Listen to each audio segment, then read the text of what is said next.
उत्तर प्रदेश लखनऊ के एक छोटे से गांव के अंदर एक बेहद ही गरीब परिवार रहा करता है।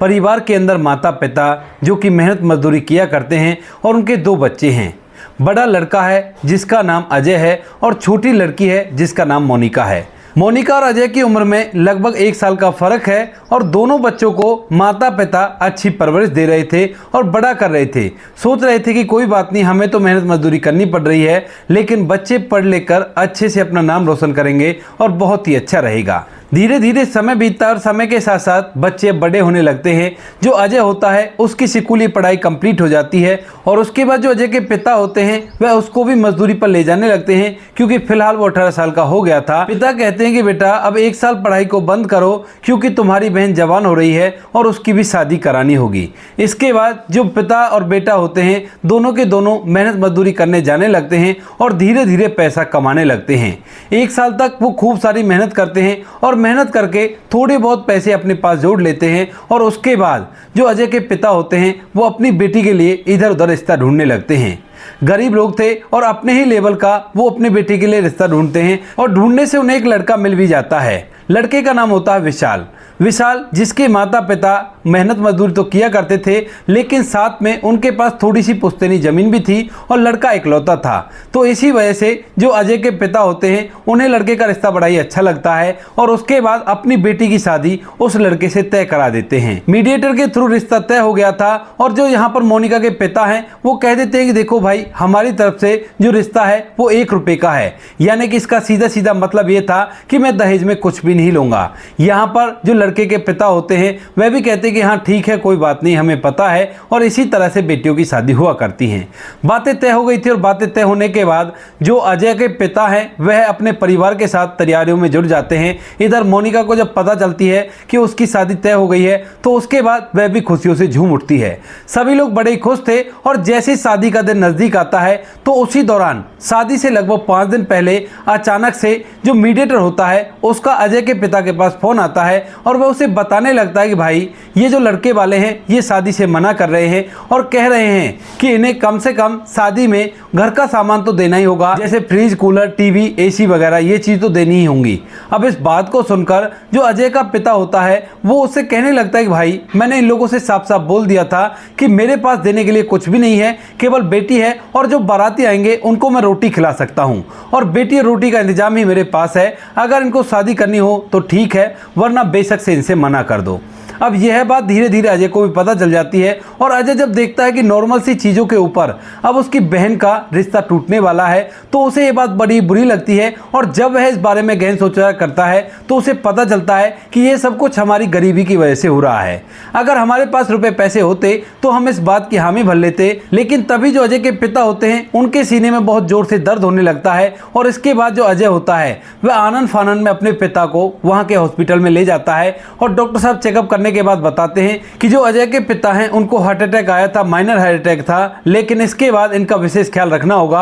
और इनके सामने कोई भी ऐसी बात ना आए जिसकी वजह से ये दोबारा ज्यादा सोचने लगे और उनके बीपी में फर्क पड़े। अब यह बात सुनकर अजय और भी ज्यादा चिंतित हो जाता है, क्योंकि 5 दिन बाद उसकी बहन की शादी होनी है, लेकिन लड़के वालों ने शादी करने से मना कर दिया है और ऊपर से उसका पिता हॉस्पिटल में एडमिट है और घर की अब पूरी जिम्मेवारी अजय के ऊपर हो जाती है। इसके बाद अजय इस बात को सुनकर काफी ज्यादा हैरान और परेशान रहता है, लेकिन वो कर भी क्या सकता था, क्योंकि उसकी उम्र फिलहाल 19 साल थी और ज्यादा पढ़ाई लिखाई उसने नहीं की थी। इसके बाद वो जैसे तैसे अपने पिता का इलाज कराता है और उसके बाद उसे अपने घर ले आता है। धीरे धीरे 5 दिन भी कंप्लीट हो गए थे और जैसे शादी वाले दिन लोगों को ये बात पता चलती है कि लड़की की शादी टूट गई है इस वजह से, तो उसके बाद लोग तरह तरह की बातें अजय और उसके परिवार के बारे में बनाने लगते हैं। कहते हैं कि जब इतना भी पैसा नहीं था तो क्या जरूरत थी इतने अच्छे घर में रिश्ता करने की, किसी वैसे घर में रिश्ता कर देता ताकि कम से कम शादी तो हो जाती, इस तरह से नाक तो नहीं करती।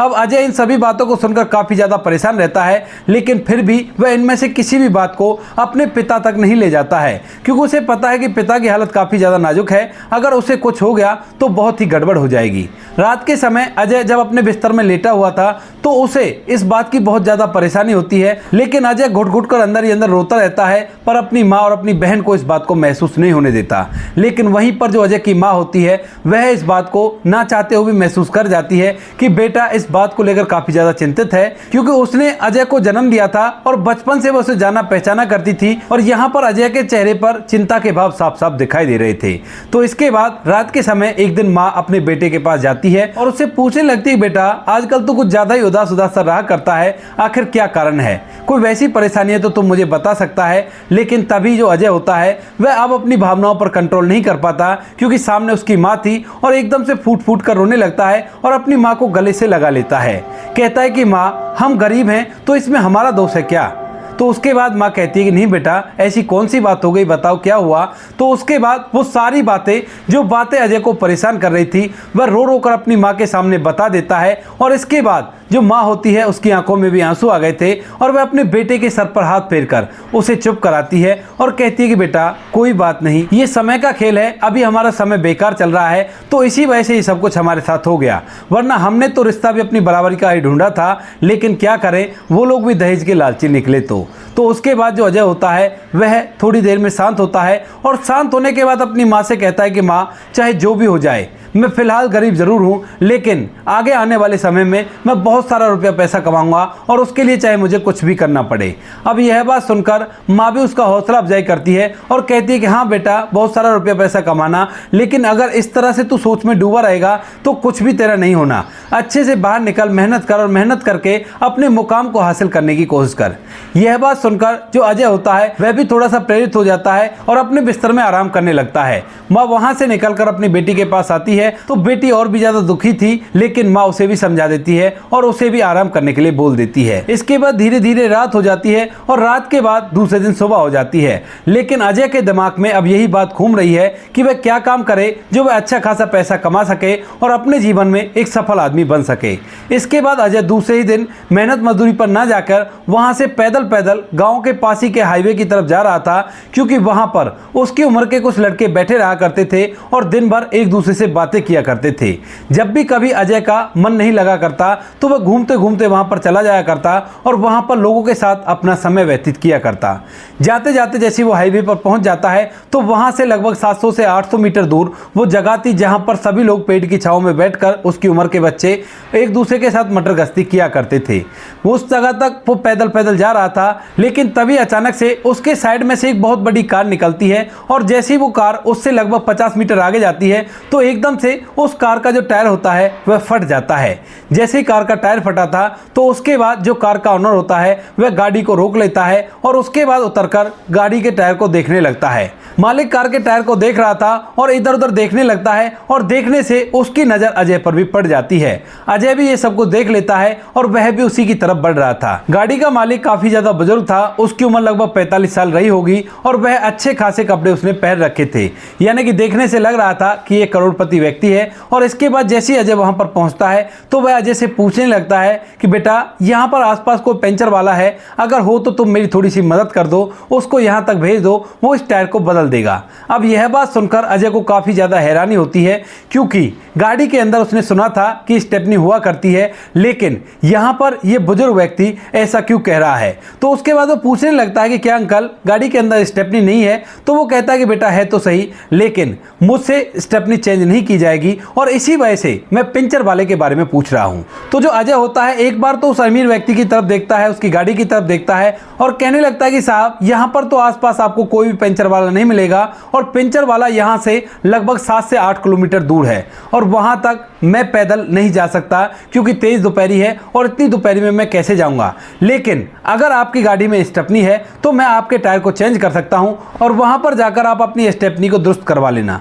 अब यह बात सुनकर जो वो मालिक होता है वो कहने लगता है, क्या तुम टायर चेंज कर दोगे? तो वो कहता है कि हाँ साहब, मैं टायर चेंज कर दूंगा, क्योंकि इस बीच जब अपने पिता के साथ मजदूरी के लिए जाया करता था तो किसी दिन अगर उसकी मजदूरी नहीं लगा करती थी तो वह गाड़ियों की दुकान पर ही काम किया करता था, जहां पर रहकर वह गाड़ियों के टायर टायर भी चेंज कर लिया करता था, क्योंकि वहाँ पर वैसे तो मजदूरी कम मिला करती थी, लेकिन जब कहीं भी कोई ऑप्शन नहीं होता था तो एक बड़ी वर्कशॉप पर वो चला जाया करता और उसके लायक उसे काम मिल ही जाया करता था। तो इसके बाद जो करोड़पति व्यक्ति होता है वो कहने लगता है कि ठीक है बेटा, आप चेंज कर दो, कोई भी दिक्कत नहीं है। तो जो अजय होता है वह डिग्गी खोलने के लिए कहता है और डिग्गी खोलने के बाद अजय उसमें से स्टेपनी निकालता है, जैक निकालता है और जैक लगाकर फटाफट उसका जो टायर है वो उसे चेंज कर देता है। इधर जो गाड़ी का मालिक होता है वह गाड़ी के अंदर से एक पानी की बोतल लाता है और जब अजय को काम करते हुए काफी ज्यादा पसीने आ रहे थे तो वह उसे पानी पीने के लिए देता है। और अजय जब काम कंप्लीट कर लेता है तो उसके बाद उस अमीर व्यक्ति के हाथ से पानी लेता है और उसे पीने लगता है। इसके बाद अजय उस स्टेपनी को चेंज करके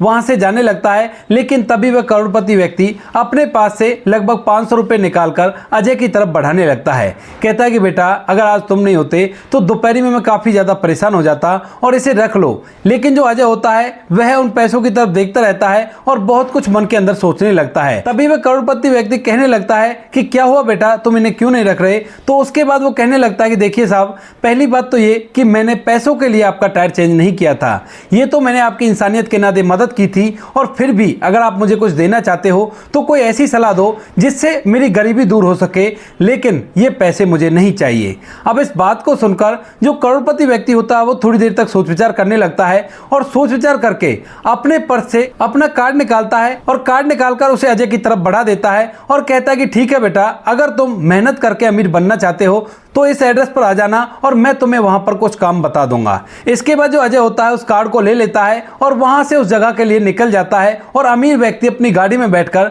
घर के लिए निकल गया था। रास्ते भर वह उसी 19 साल के लड़के के बारे में सोचता रहता है जिसने आज उसकी टायर चेंज किया था और सोचता सोचता अपने घर तक पहुंच जाता है। घर जाकर अपनी पत्नी को उस लड़के के बारे में बताता है तो उसके बाद उसकी पत्नी भी इस बात को सुनकर हैरान होती है कि वो इतना गरीब था कि उसे अमीर बनना था और फिर भी उसने 500 रुपयों को ठुकरा दिया और चुपके से कार्ड लेकर चला गया। इसके बाद दूसरे दिन जो अजय होता है वह वहां से अपने घर से सीधा उस एड्रेस के लिए निकल जाता है जो कि पास ही के शहर का था और वहां पर वह उसके ऑफिस का एड्रेस था। सुबह के लगभग 10 बजे वह उस ऑफिस पर पहुंचता है और वहां पर जाने के बाद उसकी हालत को देखकर जो ऑफिस के बाहर वॉचमैन खड़ा हुआ था वह उसे अंदर घुसने से मना करने लगता है, लेकिन तभी अंदर से वह करोड़पति व्यक्ति सीसीटीवी के जरिए ये सब कुछ देख लेता है और वॉचमैन के पास फोन करके कह देता है कि इन्हें इज्जत के साथ अंदर लेकर आओ, क्योंकि मैं इन्हें अच्छी तरह से जानता हूं। इसके बाद वॉचमैन उन्हें अंदर लेकर आता है और जैसे ही अजय करोड़पति व्यक्ति से मिलता है तो उससे कहने लगता है कि हाँ साहब, बताइए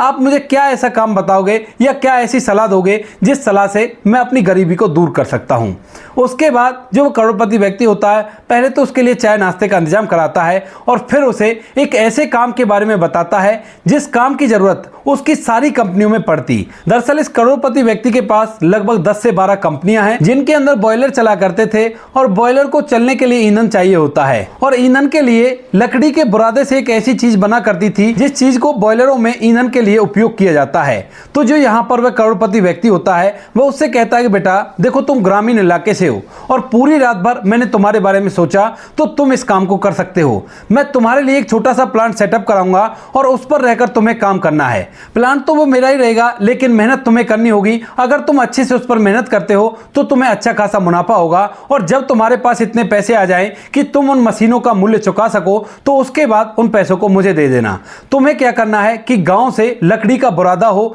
या कोई भी ऐसा सामान हो जिससे ईंधन बनाया जा सके, वो चीज उसे इकट्ठा करना है और इकट्ठा करके उस मशीन से प्रोसेस करके हमारी सभी कंपनियों में भेजना है और साथ में मैं तुम्हें और कंपनियों का कॉन्ट्रैक्ट भी दिला दूंगा। यानी कि यहां पर जो करोड़पति व्यक्ति है उसको एक छोटा सा बिजनेसमैन बनाना चाहता है ताकि वह अच्छे से पैसा कमा सके। इसके बाद जो अजय होता है वह भी इस बात के लिए तैयार हो जाता है और करोड़पति व्यक्ति उसके लिए उसके गांव के ही सटे हुए एक इलाके में जहां पर बिजली अच्छी तरह से आया करती है एक छोटा सा प्लांट उसे खोलकर दे देता है और कहता है कि बेटा अब दिल लगाकर काम करो और आगे तुम्हारी मेहनत पर डिपेंड करता है कि तुम कितनी मेहनत कर सकते हो। इसके बाद जो अजय होता है गांव के अंदर से लकड़ियां खरीदा करता, लकड़ियों का बुरादा बनाया करता और साथ में जो खेतों में भूसी वगैरह रह जाती है उनको भी खरीद कर उनसे वो चीज बना लिया करता जो बॉयलरों में ईंधन की जगह यूज की जाती है। इसके बाद जो अजय होता है वह उन सभी माल को उस जगह पर सप्लाई किया करता जहां पर वह करोड़पति व्यक्ति कहता है, और धीरे धीरे उसको इस काम को करते हुए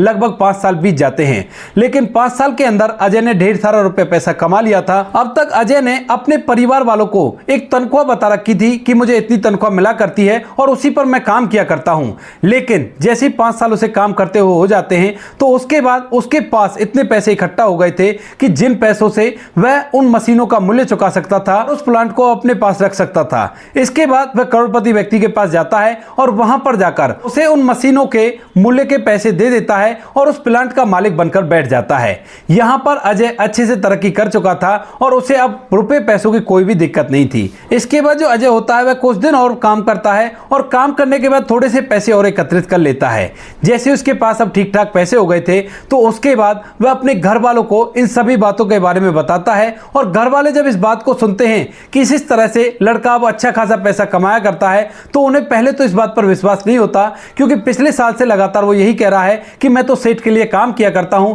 लेकिन आज ये अपने आप को उस प्लांट का मालिक बता रहा है। तो अजय जो होता है वह पूरी कहानी उन्हें बताता है। अब इस बात को सुनकर घर वालों को भी इस बात पर विश्वास हो जाता है, और यहां पर जो अजय होता है उसके बारे में अब ये बात धीरे धीरे गांव में फैलने लगती है। पहले जब वह नौकरी के बताया करता था तो गांव वाले ये समझा करते थे कि किसी सेठ की नौकरी कर रहा है और सेठ भला किसी को आगे क्यों बढ़ने देगा। लेकिन जब अब प्लांट का मालिक बन गया है तो लोग उसकी वाहवाही करने लगते हैं, और जितने भी लोग ये कहा करते थे कि गरीब लोग हैं तो रिश्ता अच्छे घर में करना चाहिए, वो सभी लोग अब अजय की वाहवाही कर रहे थे। इसके बाद जो अजय होता है अपनी बहन के लिए एक बहुत बड़े घर में रिश्ता देखता है, और बड़े घर में अपनी बहन की धूमधाम से अच्छा खासा दहेज देकर शादी करा देता है, और गांव के अंदर इस शादी की चर्चा हो जाती है, और साथ में अजय की कामयाबी की भी चर्चा हो गई थी। जिन लोगों ने पहले उनकी बहन का रिश्ता छोड़ा था उन लोगों को इस बात से बड़ा ही दुख होता है, क्योंकि अगर वो कैसे भी करके उसकी बहन से रिश्ता कर लेते तो शायद हो सकता है उनकी जिंदगी भी संभल जाती, लेकिन उन्होंने बहुत गलती की जो उसकी बहन का रिश्ता छोड़ा।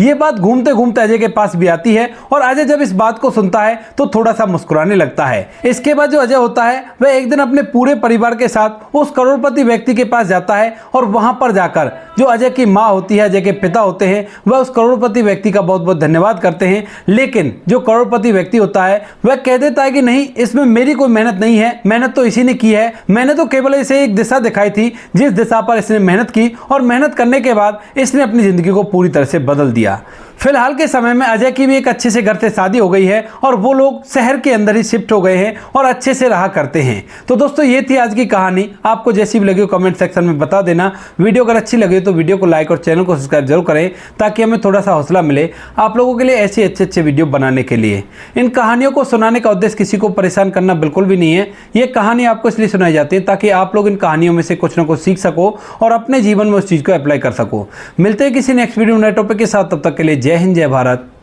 जय हिंदुस्तान।